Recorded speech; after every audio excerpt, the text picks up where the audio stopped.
Сырдарияның жарасында бой көтерген отырар алыпталанып жүреген. Қала сауда-саттықтың орталығы болып, даналықтың ордасына айналған.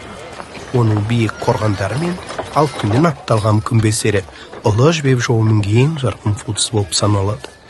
Бірақ бұл бейбіт өмір ұзаққа созылмады. Күнгерінің күнінде шығыстан қара дауыл көтерілді.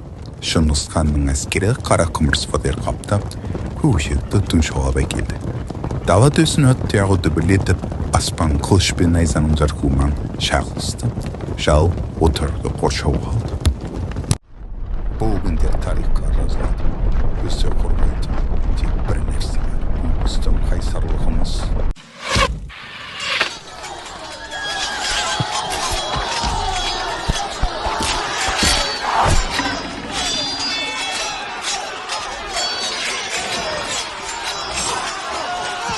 Қаланы ешкім алуы тиіс. Біз соңына дейін күресеміз.